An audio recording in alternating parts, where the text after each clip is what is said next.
নমস্কার বন্ধুরা, welcome to my YouTube channel Mina kitchen blog. আমি মিনা। আজকেও চলে আসলাম তোমাদের কাছে আর একটা রেসিপি শেয়ার করতে। তো বন্ধুরা, আজকের রেসিপি হলো নটি শাক। নটি শাকের এই রেসিপি দেখতে হলে তাহলে চলো বন্ধুরা, তোমরা প্রথম থেকে শেষ পর্যন্ত দেখতে থাকো এই নটি শাকের রেসিপিটা আমি কিভাবে করছি। আর এই রেসিপিটা গরম গরম ভাতের সাথে অনায়াসে একতলা ভাত খাওয়াই যাবে। তো দেখো বন্ধুরা, এখানে আমি নটে শাক আগে থেকে ধুয়ে এইভাবে বেশ সুন্দর করে কুচি কুচি করে কেটে নিয়েছি। এরপরে দেখো বন্ধুরা, ওভেনে আমি কড়াই বসিয়ে দিয়েছি। কড়াই দিয়ে দিয়েছি সরিষার তেল। তেল গরম হয়ে গেলে এখানে আমি দিয়ে দিচ্ছি কালো জিরে, দিয়ে দিচ্ছি মেথি, দিয়ে দিচ্ছি দুটো শুকনো লঙ্কা, তিনটে কাঁচা লঙ্কা দিয়ে আমি মিডিয়াম আঁচে নাড়িয়ে নিচ্ছি, যাতে শুকনো লঙ্কাগুলো বেশি তেলের মধ্যে না পুড়ে যায়। এরপরে দিয়ে দিচ্ছি গোটা কয়েক রসুনের কোয়া, থেতো করে দিয়ে দিলাম। আর এখানে আছে কিছুটা কারি পাতা।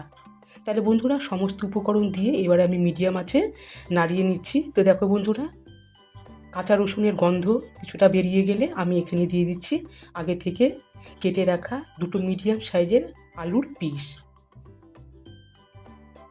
কিছুক্ষণ নাড়াচাড়া করার পর দিয়ে দিচ্ছি এখানে আমি একটা বড় সাইজের পেঁয়াজ কুচি দিয়ে আমি এবারও নাড়িয়ে নিচ্ছি। কিছুক্ষণ নাড়ানোর পর এবারে আমি মিডিয়াম আঁচে ঢাকা দিয়ে রেখে দিচ্ছি। তো দেখো বন্ধুরা, আমি ফিরে আসলাম কিছুক্ষণ পর।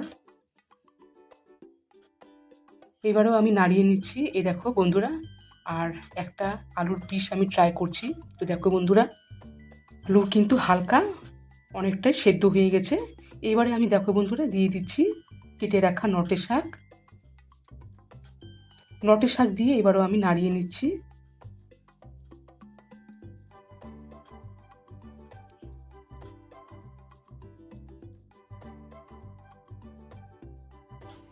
কিছুক্ষণ নাড়ানোর পর দিয়ে দিচ্ছি এখানে আমি স্বাদ অনুযায়ী লবণ। আর তোমরা দেখতেই পাচ্ছ নটে শাক কিন্তু অর্ধেকটাই একদমই পুরো গলেই গেছে। এইভাবে আমি কিছুক্ষণ নাড়িয়ে নিচ্ছি। এরপরে আমি দেখো বন্ধুরা ঢাকা দিয়ে রেখে দিব।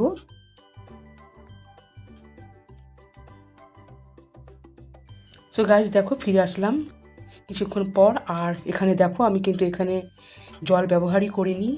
ঢাকা দিয়ে দেখো বন্ধুরা কতটা এখানে জল বেরিয়ে এসছে।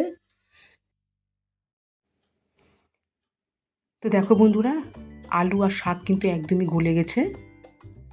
আর আস্তে আস্তে জলটাও অনেকটাই শুকিয়ে গেছে। আর এই রেসিপিটা কিন্তু এখন হওয়ার মধ্যেই। তো দেখো বন্ধুরা, আমি এখন দিয়ে দিচ্ছি সামান্য পরিমাণে নারকেল